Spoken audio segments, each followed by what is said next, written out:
पहला ही टॉपिक है हमारा मीनिंग ऑफ योग और इसकी विभिन्न परिभाषाएं योग की। तो प्रश्न पहला ये है, ये जो योग है ये शब्द है क्या? कुछ जानते हो आप इसके विषय में? जो भी जानते हो अपना माइक ऑन करके बताते रहना आप। योग क्या है? आप क्या समझते हो योग का मतलब? आसन? चलो हम आए, आसन कर लिए, योग कर लिया, ये है योग या फिर कुछ और? सर योग का शाब्दिक अर्थ है जोड़, और सांसों को शरीर आसनों से सांसों का जोड़ योग है सर। अच्छा सर, जो योग है वो संस्कृत वर्ड युज से निकला है, जिसका अर्थ है जोड़ना, मतलब अपने शरीर, आत्मा और मन को बांध के रखना। कैसे? जो जैसे हम लोग योग करते हैं, तो जब हम योग करते हैं तो हमें जो शारीरिक तौर से जो हमारी बीमारियां होती हैं वो योग के माध्यम से चली जाती हैं, और जो हम कई चीजों से मतलब परेशान, जो हमारी परेशानी होती है और परेशान होते हैं और हमारा मन मतलब बेचैन होता है, तो योग ही है जो हमें जो है मतलब जो हमारे मन को शांत करता है। आपने कहा था मन, आत्मा और शरीर तीनों को, जो मन, आत्मा और शरीर जो तीनों को मिलाता है उसे योग कहते हैं, है ना? हाँ जी। थोड़ा एग्जाम्पल के तौर पे यूज करना। कोई भी बात आप कहो तो उसका एग्जाम्पल रेडी रखना कि हम अपनी बात को प्रूव कर सके, है ना? ठीक है, कोई और बताओ। आपका मतलब योग से क्या है, क्या चित्र बनता है जब हम योग की बात करते हैं? देखो, दो प्रश्न मन में रखो सर योग योग क्यों बताया गया हमारे लिए, है ना? क्या इससे हम ले सकते हैं? हाँ बताओ अंकिता जी। सर योग एक साधना है to control sadhana our body and mind.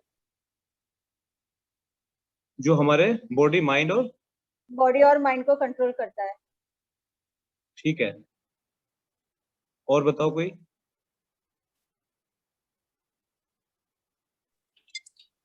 Sir, yoga is also something that you want to purify for your soul, like जैसे सबने बोला body, mind और soul से reconnection, ताकि आप म्यूट हो गया आप, अस्मिता म्यूट हो गया आप, म्यूट। ओ अच्छा, अब आवाज आ रही है? हाँ जी। सो मेरे लिए कुछ ऐसा है कि जैसे जो सोल से रिकनेक्शन मिल पाए आपको, जैसे जब हम मेडिटेट करते हैं हम बोलते हैं अपने मन को शांत रखो, तो मन क्या है? मन इज योर सोल। जब आप खत्म हो जाते हैं तो जो आपके लिए आपका बचती है रूह, तो उससे रिकनेक्शन। ठीक है, देखो आप सबने उत्तर सही दिए, बस हम इसे ऑर्डर में लाना है। एक बातें सबकी सही है, ऑर्डर में लाना है। काफी नजदीक जो उत्तर था वो अंकिता जी का था, एक साधना है, योग एक साधना है। साधना का मतलब क्या होता है? साधना का मतलब ये नहीं मैं तपस्या करूं, मैं वनों में चला जाऊं या मैं माला जपूं, ये साधना होती है। साधना शब्द ही अपने आप में सधना है ना। सधना मतलब, अब जैसे आप अभी नहाए, अभी सुबह आप उठते हो, क्या आपका शरीर सधा हुआ होता है? बाल कहीं बिखरे होंगे, आंखों में चिपचिपापन होगा, चेहरे पे भी उतना चिपचिपापन होगा, पसीना होगा, बदबूदार होगा शरीर। लेकिन जब आप नहा लेते हो तो आपका शरीर सध गया, नहाने के बाद, स्नान के बाद। आप मल मूत्र के त्याग से मुक्त हो गए, आपने भोजन कर लिया, आप स्नान कर चुके हो, है ना? अब आनंद में आप अपना, तो आप सध गए। सधना मतलब शब्द है, सदा हुआ जीवन, सदा हुआ काम, मतलब मैनेजमेंट। अगर आप साधना शब्द का अर्थ समझोगे तो एक मैनेजमेंट शब्द इससे परिभाषित करते हैं। तो योग एक साधना है। असल में हम सबका जीवन सधा हुआ होना चाहिए। जब तक हमारा जीवन सधा हुआ नहीं होगा तब तक हम बस जी रहे होंगे पशु की भांति, है ना? अब साधने के लिए शरीर, मन और आत्मा, इन तीनों को साधना बहुत जरूरी है। मन कहीं और भाग रहा है, शरीर कहीं और भाग रहा है, आत्मा कहीं और भाग रही है। इन तीनों को साधने की जो प्रक्रिया है वो प्रक्रिया ही योग है। अलग अलग लोगों ने इसके विषय में अलग अलग बातें कही, है ना? दुनिया के अंदर अनेकों विद्वान है जिन्होंने इसके विषय में अनेकों बातें कही। तो हम ऐसे ऑथेंटिक साधनों का प्रयोग करेंगे जो प्रमाणिक है, जिन्हें प्रमाणिकता से देखते हैं। ठीक है, एक और प्रश्न है, देखो कोई भी चीज का आविष्कार होता है उसके उपयोग के लिए, है ना। आज हम मोबाइल पे जूम ऐप के द्वारा कनेक्ट है, जिसने भी इसको आविष्कार किया होगा किसी उपयोग के लिए क्या होगा, और उसका हम उपयोग कर पा रहे हैं। आज इंटरनेट का हम यूज कर पा रहे हैं। तो कोई भी आविष्कार उपयोग के लिए होता है, योग का आविष्कार भी उपयोग के लिए हुआ। किस उपयोग के लिए? ताकि हम अपने जीवन को साध के जीवन के मूल उद्देश्य को समझ सके और जीवन को आनंद पूर्वक जी सके, है ना। बस देखो, जन्म लिया है सबने, तो जिएंगे तो है ही। हम तो पानी की धार के साथ बह रहे हैं, किसी को किनारा मिलेगा, किसी को नहीं मिलेगा, कोई डूब जाएगा, है ना। यही हम सबका है, जीवन तो सबको मिल गया, बस अब हम बह रहे हैं। किसी को किनारा मिल जाएगा, किसी को नहीं मिलेगा। तो ये किनारा ढूंढने का एक साधन है, इसलिए इसको साधना कहा गया। योग एक साधना है। इसमें अब हम शुरू करते हैं आज का टॉपिक, मीनिंग ऑफ योग। योग का अर्थ क्या है?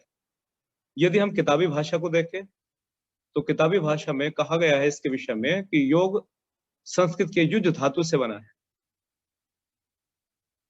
अब युज धातु आप नहीं समझ पाओगे, क्योंकि युज धातु को समझना है तो हमें व्याकरण का ज्ञान होना चाहिए, है ना। तो फिलहाल इसका अर्थ समझिए। योग का जो अर्थ है वो है मिलना या जुड़ना। मिलना या जुड़ना, किसका मिलना, किसका जुड़ना, प्रश्न ये है। देखो, जब एक से ज्यादा चीजें मिलती है तो उसे ही मिलना कहते हैं, है ना। क्या आपने कभी ये कहा मैं आज अपने से मिला? जब आप किसी दूसरे से मिलते हो तभी कहते मैं उससे मिला। तो क्लियर हुआ इसका अर्थ? योग का अर्थ है मिलना या जुड़ना। इस मिलने और जुड़ने को हम अलग अलग रेफरेंस में देखते हैं। यदि मैं कहूं मन का शरीर से मिलना ही योग है ना, बिल्कुल है योग। मन और शरीर का मिलन ही योग है। यदि मैं कहूं आत्मा का परमात्मा से मिलन ही योग है। आध्यात्मिक रेफरेंस में अगर देखा जाए तो आत्मा का परमात्मा के साथ जो मिलन है वो योग है।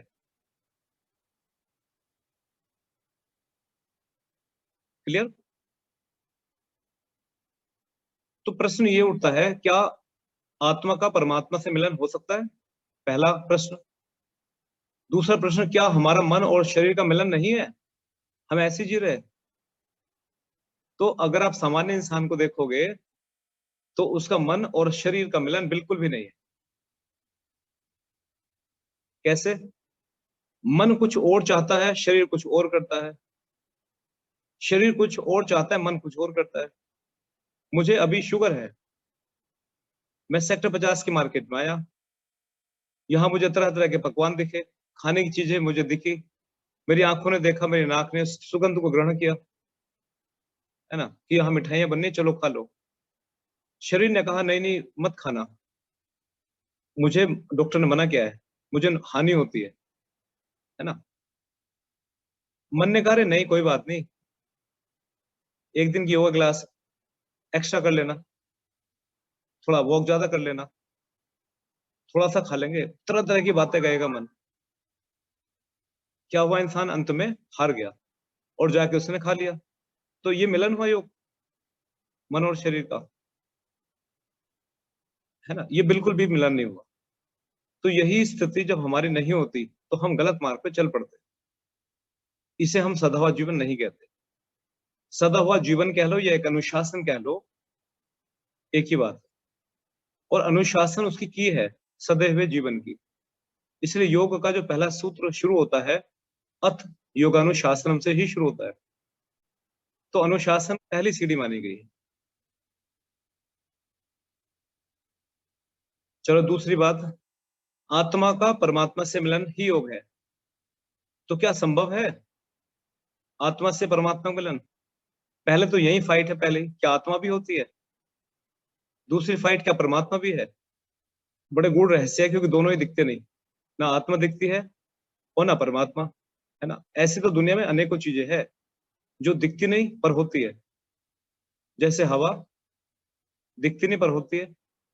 हवा में फैली हुई सुगंध दिखती नहीं पर होती है, ऐसे अनेकों चीजें, हवा में फैली हुई दुर्गंध दिखती नहीं पर होती है। तो इन्हीं अनुमान प्रमाण से मान लिया जाता है कि बहुत सी चीजें ऐसी है जो है, आत्मा भी और परमात्मा भी। कुछ विद्वानों ने यह कहा कि आत्मा परमात्मा का मिलन तभी होता है जब दोनों एक समान हो जाते हैं। वेदों में कहा गया है कि परमात्मा निराकार है, उसका कोई आकार नहीं है। परमात्मा जन्मा है, वो कभी जन्म नहीं लेता, है ना। परमात्मा सर्वशक्तिमान है, सर्वेश्वर है, दयालु है, कृपालु है, निराधार है ना, सर्वेश्वर है। ये परमात्मा के गुण है ना। क्या आत्मा के क्या गुण है फिर? चलो परमात्मा गुण तो हमने देख लिए, आत्मा के क्या गुण है? लगभग यही गुण आत्मा के भी है।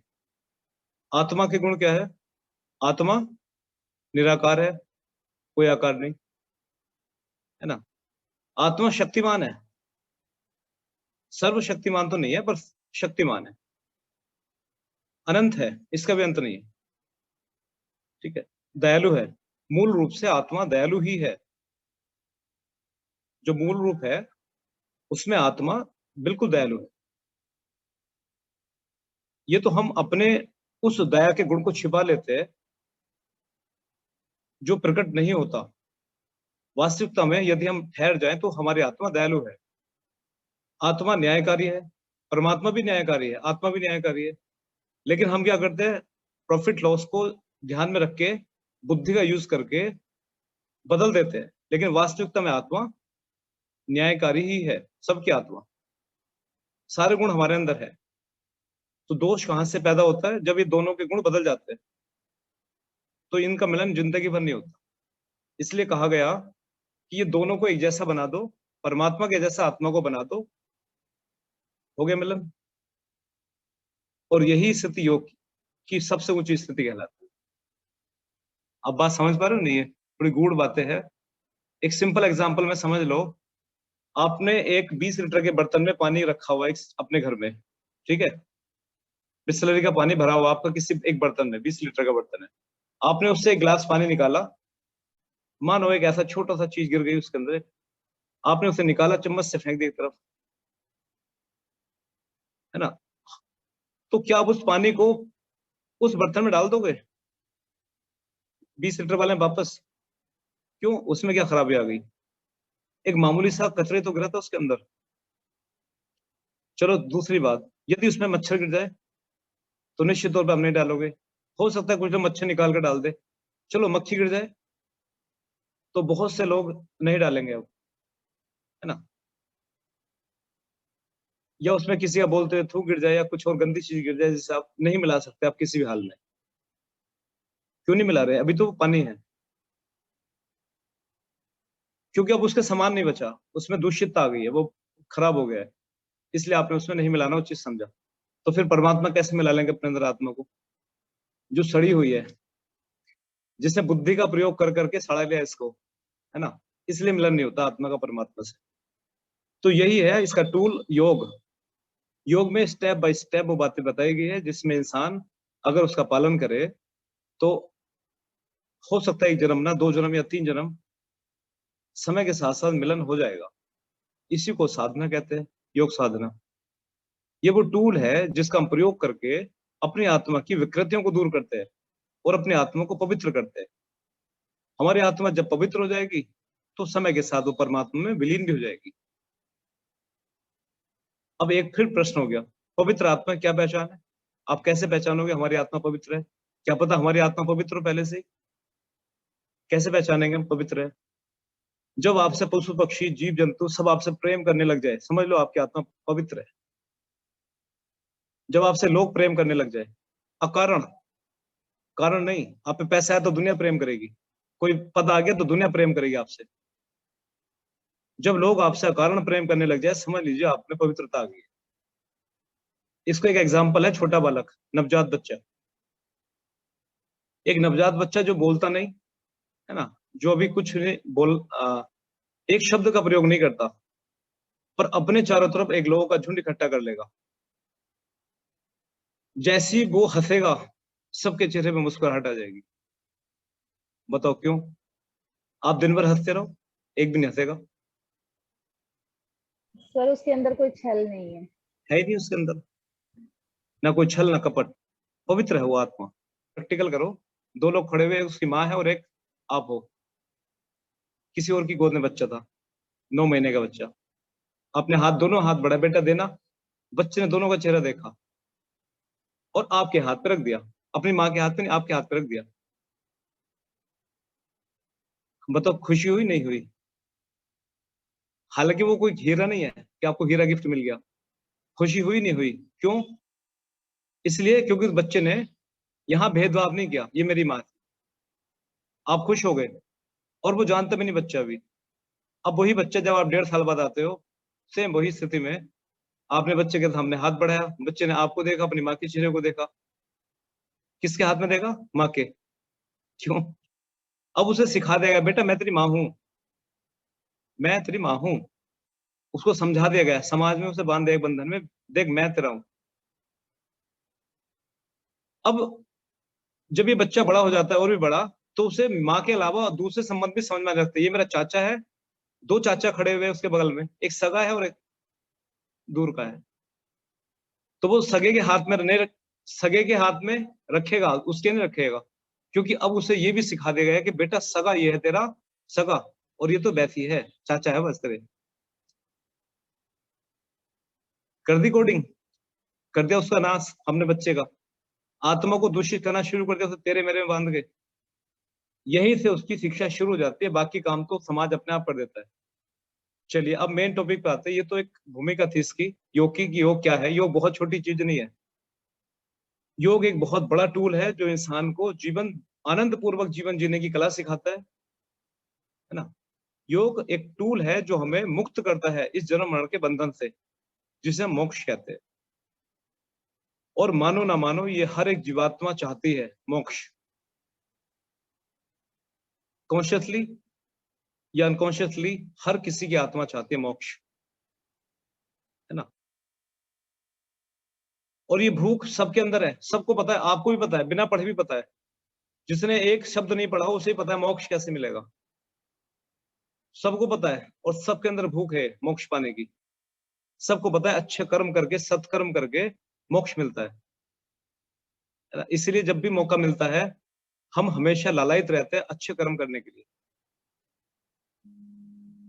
चलो एक एक्सपेरिमेंट और करो। आप एक आप सड़क से जा रहे हो निकले हुए, 4थी मंजिल पे एक बच्चा रेलिंग से नीचे तरफ झांक रहा है। अचानक आपकी दृष्टि उस बच्चे के ऊपर पड़ी। आपके मन का पहला विचार क्या था? ये था, अरे गिर जाए, मजा आएगा, देखें कैसे गिरता बच्चा ऊपर से।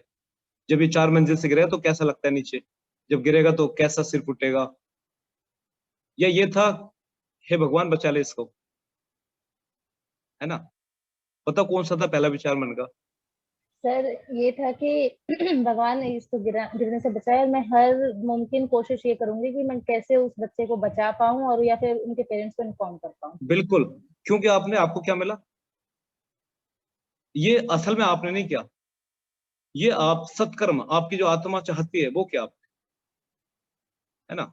और ये बच्चा चाहे शत्रु का क्यों ना हो, मन का पहला विचार यही होगा आपके, गिर ना जाए। जब आप कहोगे अरे शत्रु का है, गिरने दो, ये बुद्धि का प्रश्न था, ये था बुद्धि का कर्म। आत्मा का कर्म तो पहला वाला था कि ये गिर ना जाए, बच जाए। फिर बाद में अपनी बुद्धि लगा दी, अपनी बस बुद्धि का प्रयोग किया।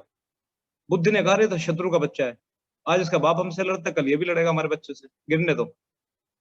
मेरे भी 2 बच्चे थे, अब इसका एक गिर जाएगा, इसके 2 रह जाएंगे। ये बुद्धि के कर्म है। आत्मा का पहला कर्म यही होता है। दुनिया में सब लोग मांस खाते हैं, है ना, अधिकांश लोग मांस खाते हैं। आत्मा की पहली आवाज क्या होती है पता है आपको? अगर हमने वो सुन ली, सब बंद हो जाता है। चलो एक एक्सपेरिमेंट और करते हैं। एक रोड है, रोड पे काफी भीड़ इकट्ठा है, ठीक है, काफी भीड़ इकट्ठा है, और लोगों के पास से एक खून बहता हुआ बाहर आ रहा है। तो एक इंसान जा रहा था, उसने देखा अरे भाई इतनी भीड़ क्यों इकट्ठा है, आम सी बात है। कहीं भी भीड़ इकट्ठा होती है, हम जानने की कोशिश करते हैं क्यों इतनी भीड़ इकट्ठा है। तो एक इंसान जो कसाई है वो वहां रुका, लोगों को चीरता हुआ बीच से वो आगे बढ़ा, उसने फिर देखा कि अरे इतनी भीड़ इकट्ठा क्यों है। जब वो लोगों को चीरता हुआ गया, सामने देखा कि एक घोड़ा पड़ा हुआ है, एक बड़ा हट्टा खट्टा घोड़ा, उसे एक ट्रक ने टक्कर मारी है, जिसकी वजह से वो इंजर्ड हो गया, पूरी तरह जख्मी हो गया और उसकी बॉडी से लगातार खून बह रहा है। उस कसाई के मुंह से पहला जो शब्द निकला तो वो था बेचारा। कसाई क्यों निकला? ये आत्मा का पहली पुकार थी, आत्मा की, बेचारा।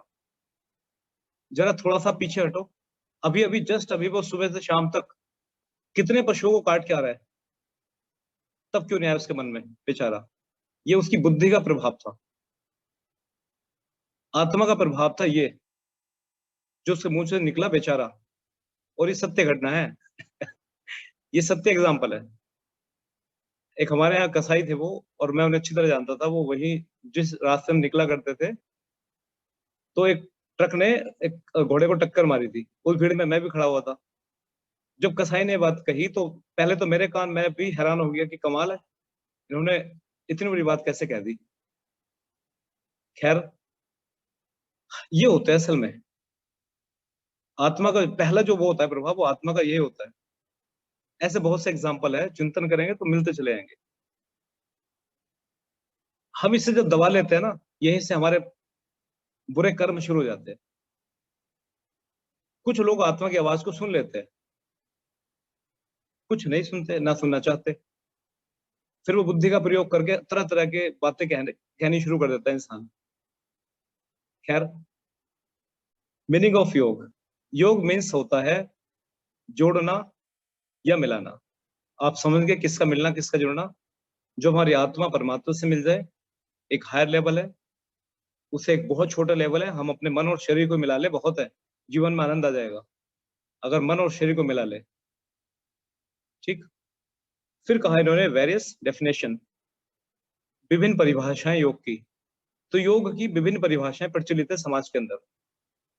तो ऑथेंटिक बुक्स का अगर हम प्रयोग करें तो एक परिभाषा तो यही थी जो हमने कहा भी, जीवात्मा समतावस्था समात्मनो परमात्मनो संयोग योग इत्युक्ते जीवात्मनो परमात्मनो। महर्षि वशिष्ठ के अनुसार कि जब जीव की आत्मा परमात्मा के ही समान हो जाती है, तब आत्मा का परमात्मा से मिलन हो जाता है। ऐसी स्थिति योग कहलाती है ना। दूसरी ऑथेंटिक बात क्या है? दूसरी ऑथेंटिक बात कही है महर्षि पतंजलि ने। योग के जो प्रथम गुरु माने गए हैं अष्टांग योग के, वो है महर्षि पतंजलि। उन्होंने ये बात कही और उन्होंने क्या कहा? कहा कि योगः चित्तवृत्ति निरोधः। योग क्या है? चित्त की समस्त वृत्तियों को रोक लेना, उन पे संयम कर लेना, नियंत्रण कर लेना ही योग है। चित्त वृत्ति निरोध का मतलब क्या हुआ? चित्त की वृत्तियों को काबू कर लेना ही योग है। तो पहला प्रश्न आता है, ये चित्त की वृत्तियां होती क्या है? ये कैसे काम वृत्तियां मतलब क्या होता है सर? कार्य। मन हमारा कैसे काम करता है? मन कैसे काम करता है? देखो, मन ऐसे काम करता है जब आप किसी बहुत अच्छी चीज को देख रहे होते हो, है ना, बहुत अच्छी आकर्षित चीज है, तो आपका मन क्या करता है? मेरे पास भी हो, ये तो मेरे पास भी होना चाहिए। जब आप किसी को सुनते हो, मैं वहां घूमने गया और बड़ा अच्छा लगा, बहुत ही मनमोहक दृश्य थे वहां के, ये वो, तो आपके मन में क्या था? अरे वाह, ये तो मुझे भी देखना चाहिए। कोई आपसे फिल्म देख के आया, फिल्म के बारे में कहे बहुत अच्छी फिल्म थी, तो मन में क्या आता है? अरे हाँ, हमें भी देखनी चाहिए। यही तो हो रहा है समाज में, हम जीवन भर यही तो करते हैं। ये ऐसा नहीं कि आप लोग योग नहीं जानते, ईश्वर ने हमारे मूल में डाला है ये सब। हम कितनी वृत्तियों को काबू कर लेते हैं। कितनी बार मन में आता है लोगों के सुसाइड कर ले, चलो आज खाली बैठे, आता नहीं आता लोगों के मन में? कितने लोगों के मन में आता है चलो सुसाइड कर ले। घर में कोई कलेश हुआ, चलो मर जाए, क्या कर लेते हैं सुसाइड? अगर कर गए होते पॉपुलेशन आधी रहती। अब तक आधे लोग दिखते हैं आपको समाज के अंदर। ये संख्या इतनी बड़ी है। जीवन में हर किसी के मन में एक बार ये प्रश्न जरूर आता है, चलो आत्महत्या कर ले। वो चाहे टीन एज में आ जाए, युवा एज में आ जाए, किसी भी उम्र में आ सकता है आत्महत्या का विचार। लेकिन करते तो नहीं। कर लिया ना वृत्ति काबू। कितनी बार मन में आता है सामने वाला खून पी जाओ, इसका मर्डर कर दो, मार डालो इसको, फिर वही बात आएगी। अब तक लोग आधे हो जाते अगर ये हो जाए तो। हम वृत्तियों को काबू करना जानते हैं, पर सारे नहीं जानते। बस इसका यदि हम अभ्यास करें तो हम वृत्तियों को भी काबू कर सकते हैं, उन वृत्तियों को जो हमें परेशान करती है, उन वृत्तियों को जो हमें परेशान करती है। एक इंसान तो काम के लिए सिंगापुर गया था, है ना, काम के लिए। उसने सोचा चलो लगे हाथी, काम तो है मेरा, लगे हाथी हम घूम भी आएंगे, ठीक है ना। ऊपर से कंपनी के खर्चे पे गया था। उसने आके जब 4 लोगों की गैदरिंग में कहा कि भाई बड़ा मजा आया सिंगापुर, मैंने ये देखा वो देखा। दूसरा इंसान जो मन को बना बैठा, तैयार कर बैठा, ठीक ना, उसका कोई काम है, अपने ही खर्चे से जाएगा, ठीक है। उसने अपने क्या किया। अब यहाँ पे 2 तरह के लोग हो सकते हैं। एक वो सब जिससे पता ही नहीं कितना पैसा है मेरे पास, वो तो रोज सिंगापुर जाए, यहाँ खाए वहां जाके नहाए, उससे क्या फर्क पड़ रहा है। लेकिन एक है वो जो मध्यम वर्गीय है, जो हर चीज बजट बना के चलता है। कर ले बजट खराब, करा नहीं करा, अपना बेवजह बजट खराब, ये होता है। कोई जरूरत नहीं थी, वृत्तियां अपने काबू में नहीं रखी।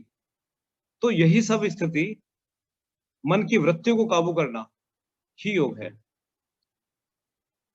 और ये सब ज्ञान और अभ्यास से ही संभव है। ना ज्ञान के बिना ही कर सकता है इंसान, और ना ही अभ्यास करे बिना।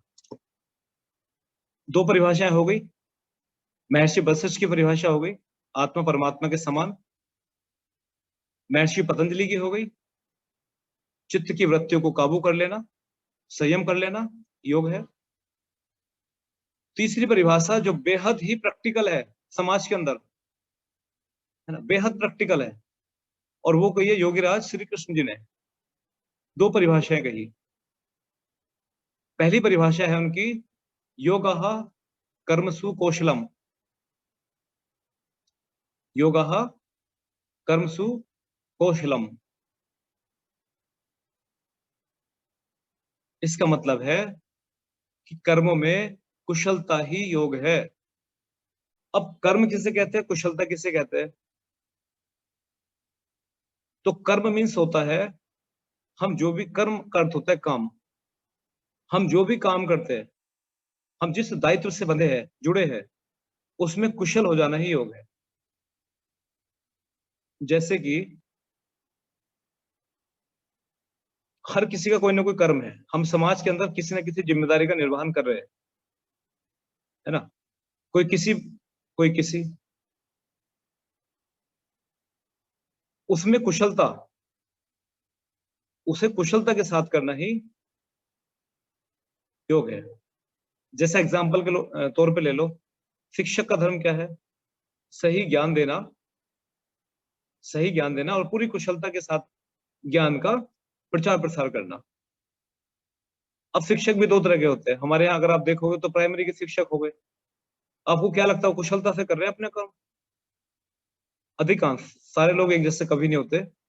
अधिकांश शिक्षक अपना धर्म, अपना कर्म कुशलता से नहीं कर रहे।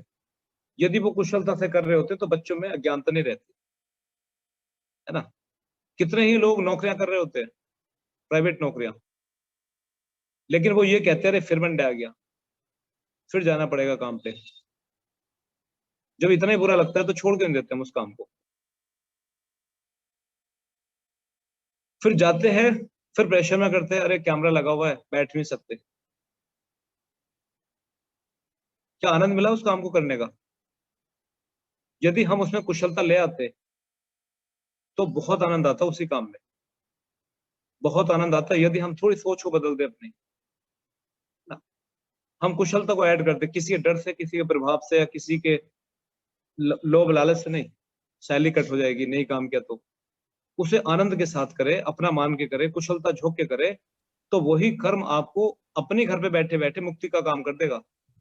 अच्छी सैलरी, अच्छा प्रमोशन तो मिलेगा, लेकिन आनंद भी आएगा। साथ ही साथ इससे आपके आत्मा की उन्नति भी होगी, आत्मा के दोष में निकलेंगे। अब देखो समाज में सब लोग रेटिंग भी देते हैं, ऐसी बात कि हमें पता नहीं लगता। समाज सबसे अच्छा मार्गदर्शक है हमारा, जो हमें रेटिंग देता है। अरे बड़ा निकम्मा है तो अगर समाज ने आपको निकम्मा कह दिया, समझ लो हम कहीं ना कहीं तो गलत जा रहे हैं, हम अपना कर्म कुशलता से नहीं कर रहे। समाज में आप भी कई लोगों को कहते हो भाई बेहद ईमानदार है, बेहद मेहनती है ना, अब दूसरे काम को भी अपना मान के करता है, ये आपने तो रेटिंग दी। समाज हमें सब आईने दिखाता है, इसलिए लेकिन हम क्या करते हैं, पहली बात तो अब समाज बदल गया है, अब वो किसी के मुंह पे रेटिंग नहीं देता, पीछे जाकर रेटिंग देता है। क्यों? यदि कोई आपके मुंह पे कहते रहे बड़े निकम्मे हो, तो सबसे पहले तो आप लड़ पड़ोगे, ताकतवर हुए तो खींच के चाटे मार दोगे, गालियां देने की क्षमता तो गालियां भी दे दोगे, कुछ नहीं है तो ये तो कह दोगे हाँ, तो कभी खुद को भी देख लिया करो, निकम्मे तो तुम भी हो। इससे क्या हुआ? अगर मैं निकम्मा और मुझे एक निकम्मे नहीं कहते भाई तुम तो निकम्मे हो, तो इसका मतलब ये नहीं कि माइनस प्लस हो गया, भाई निकम्मा निकम्मा दोनों खुश, ये रेटिंग है एक, बस। तो कृष्ण जी ने कहा इस बात को कि यदि आप कर्म तो आप फिर भी कर रहे हो, रो रो के क्यों कर रहे हो, है ना, उसे कुशलता से करो, आनंद आएगा। मंडे आ रहा है तो क्या आ रहा है, वो तो फिर आएगा, हर सप्ताह आता है, क्यों अपना खून जलाना, खुशी मनाओ ना उसको, आज फिर मंडे आ गया, खुश हो जाओ। ऐसे ही कुशलता के साथ, ये क्लियर, कर्मों में कुशलता ही योग है। दूसरी बात उन्होंने कही, दूसरी क्या परिभाषा दी इन्होंने, दूसरी परिभाषा दी कृष्ण जी ने, समत्वम योग उच्यते, समत्वम योग उच्यते। इस परिभाषा का अर्थ है योग की वह उच्च स्थिति जिसमें साधक अनुकूल और प्रतिकूल परिस्थितियों में या सम विषम परिस्थितियों में एक जैसा व्यवहार करे। इसको समझते हैं एक बार। अब ये कहना क्या चाह रहे हैं यहाँ पे, साधक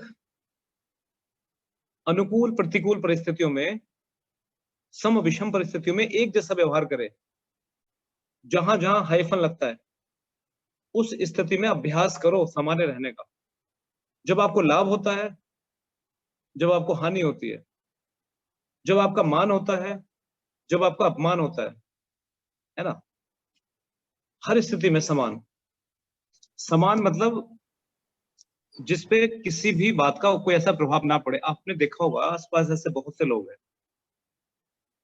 आप उनके सामान्य व्यवहार को देख के बता ही सकते ये कितना पैसे वाला है, आप बता ही सकते कि कितना बड़े पद पे बैठा हुआ है। कई लोग एक पद पे जाने के बाद आपको अपना रोब दिखा के बताते हैं कि देखो मैं कितने बड़े पद पे हूँ, है ना। लेकिन कई लोग ऐसे देखे होंगे समाज में आपने, जो एक पद पे होते हैं और आप इतना सज्जन होते हैं, इतनी पावर उनके पास होने के बाद भी वो सज्जन रहते हैं, है ना।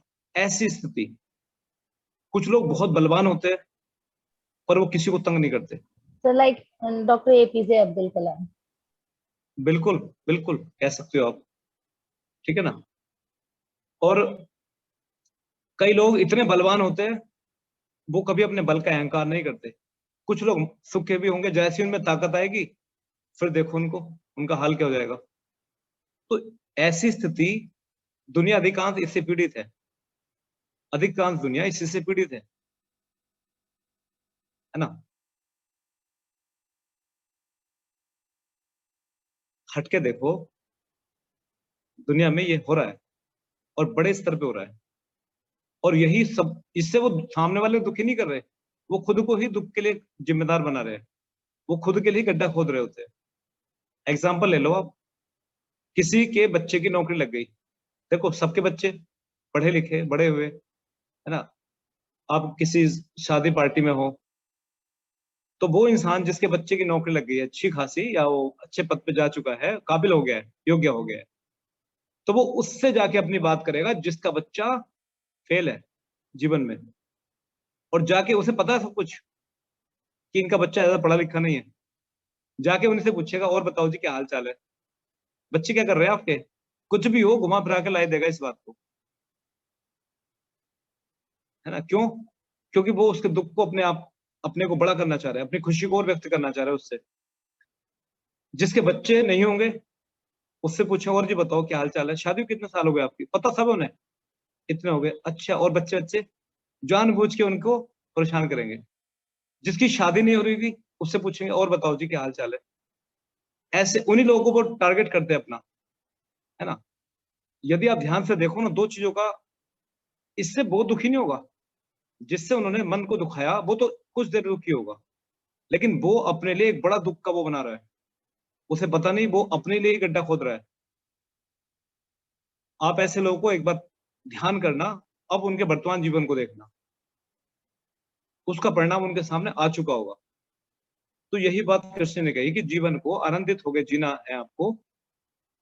और दूसरी बात, हमने दूसरे मन को पीड़ा अगर दी तो हमने क्या पा लिया? ये सही मायने में हमने जानबूझ के उनको पीड़ा दी, तो उसकी आत्मा का पतन हुआ या आत्मा की वृद्धि हुई? आत्मा उसकी ज्यादा साफ हो गई, आत्मा का पतन हो गया उसकी। तो योग का तो पालन खत्म हो गया। तो ये चार डेफिनेशन जो है योग की, वो सबसे मुख्य थी। एक और आखिरी परिभाषा आती है योग की, जो रामदेव राय ने कही। उन्होंने कहा शिव और शक्ति का मिलन ही योग है। शिव और शक्ति का मिलन ही योग है।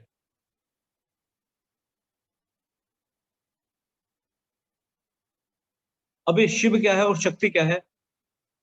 तो आप इनको, शिव और शक्ति, शक्ति मीन्स होता है कुंडलिनी शक्ति, है ना। और सहस्त्र वाले स्थान, इस ऊपर वाले स्थान को शिव स्थान माना है उन्होंने। जो सूक्ष्म विज्ञान है उसके अंतर्गत शिव को, इस सहस्त्रार वाले स्थान को शिव स्थान माना गया। और जो कुंडलिनी शक्ति का स्थान है उसे शक्ति माना गया है। कुंडलिनी शक्ति, जब कुंडली शक्ति का सहस्त्रार पे जाके मिलन होता है तो इस स्थिति को योग कहते हैं। ये तो सब आपको आगे कुंडली शक्ति मतलब? सब पढ़ोगे आप, आगे चल के आपको डिटेल में मिलेगा कुंडलिनी शक्ति क्या होती है। कुंडलिनी शक्ति एक वो पावर है हमारी, जो हमारे अंदर होती तो है पर हम उसे कंट्रोल नहीं कर पाते, है ना। एक हाई लेवल होता है कुंडलिनी शक्ति मीन्स, एक ऐसी शक्ति अगर वो इंसान प्राप्त कर ले तो उसके अंदर दिव्यता आ जाती है ना। वो एक हायर लेवल है कुंडलिनी शक्ति। ये आप हठयोग के पेपर में पढ़ोगे, जैसे जैसे आगे बढ़ते जाओगे ये सारे प्रश्न आपके समाधान मिलते जाएंगे। एक बार मोटी मोटी समरी देखते हैं इसकी कि हमने क्या पढ़ा आज। हमने देखा योग की परिभाषा क्या है। योग की परिभाषा में हमने समझा कि मिलना जुड़ना योग कहलाता है। एक शब्द है मात्र, योग एक शब्द है। ये कोई, जैसे शरीर है, कोई शरीर भी तो एक योग है किसी चीज का। किसका योग है? कोई हाथ है, कोई पैर है। आप इसे क्या कहते हो? मेरा शरीर। इसे यूं नहीं कहते मेरा हाथ मेरा पैर। आपका घर क्या है? घर भी तो योग है। घर में किचन होती है, टॉयलेट होता है, खाली स्पेस होता है, बेडरूम होते हैं, है ना, डाइनिंग हॉल होगा, बहुत कुछ होगा। आप घर के बाहर खड़े होकर क्या कहते हो? देखो ये मेरी किचन है। एक शब्द तो प्रयोग करते हो ना, आप कहते हो ये मेरा घर है। ऐसे ही योग भी एक समूह है। उस समूह में क्या क्या आता है? बहुत कुछ आता है। उस समूह को योग कहते हैं, एक शब्द है। आपने गणित पढ़ा हो हिंदी में, तो हिंदी में कहा जाता है गणित में, बताओ 2 और 2 का योग कितना होता है? 4। शुद्ध हिंदी में अगर पढ़ाई करते हो आप गणित की, मैथ की, तो यही कहा जाता है 2 और 2 का योग क्या होता है? 4। आप किसी आयुर्वेदिक दवाई को शीशी रखी हो घर में, उसे उठा कर देखना, अगर हिंदी में लिखा हो तो उस पर लिखा होगा योग घटक। इसके अंदर क्या क्या पड़ा हुआ है, उसका योग क्या है। तो आप देखोगे कि इसमें इतना हरड़ है, इतना बहेड़ा है, 2 ग्राम इसमें काली मिर्च है, योग है। तो वो दवाइयों का योग है। तो योग एक शब्द और कुछ नहीं। फिर देखा परिभाषाएं। महर्षि वशिष्ठ ने कहा आत्मा परमात्मा एक जैसी कर लो, हो गया मिलन। तो परमात्मा तो है अपनी जगह पे, हम बदलते हैं। कैसे बदलते हैं? बुद्धि के प्रभाव से। यदि आपने ये जान लिया कि बुद्धि कैसे हमें कंट्रोल करती है, ये जान लिया तो आप बच जाओगे उसके प्रभाव में आने से। तो इसलिए उन्होंने कहा, फिर महर्षि पत्नी ने कहा चित्त की वृत्तियों को काबू कर लो अपनी, यही योग है। तो चित्त की वृत्तियों को काबू तभी कर पाएंगे जब हम ये समझ जाएंगे कि चित्त हमारा कैसे काम करता है, मन हमारा कैसे काम करता है, इसको समझ लो। ठीक। कृष्ण जी ने कहा अरे भाई जी तो रहे हो, कर्म भी कर रहे हो, कर्म के बिना आप रह नहीं सकते, तो कर्म में कुशलता क्यों नहीं जोड़ देते? वही कर्म श्रेष्ठ हो जाएगा। अगर आप उसमें कुशलता जोड़ दोगे तो श्रेष्ठ हो जाएगा। उस श्रेष्ठ कर्म से आपके जीवन में आनंद तो आएगा आएगा, साथ ही साथ आप एक योगी भी कहलाओगे, आपकी आत्मा की उन्नति भी होगी समाज में रह के। ये समाज के लोगों के लिए सबसे बढ़िया टूल है। दूसरी बात उन्होंने कही, जाता क्या है आपका, सिर्फ ये अभ्यास ही तो करना है आपको, समान रहने का। जरा करके देखो ये, जब आपको खुशी आए ना, उसे थोड़ा सा शांत रख के देखो अपने को, है नहीं? जब आपको दुख आए तो उसे भी थोड़ा काबू करके देखो, तो आपको अभ्यास हो जाएगा बैलेंस करने का। बेशक आप बराबर ना कर सको, ऐसा तो केवल वही कर सकता है जिसे प्रॉफिट या लॉस से फर्क नहीं पड़ता, लेकिन आपके बच्चे होते, परिवार होता, तो आप पे फर्क पड़ता है। लेकिन इतना ना पड़े कि हम डिप्रेशन में चले जाए। अभ्यास करें हम इसका, कि हम डिप्रेशन में ना जाए। भाई प्रॉफिट लॉस तो जीवन में सबको होता है, लेकिन अभ्यास करने से इंसान बच जाता है, अपनी बड़ी हानि नहीं करता, है ना? तो ये अभ्यास समाज में रह के कर सकते हैं हम। क्लियर?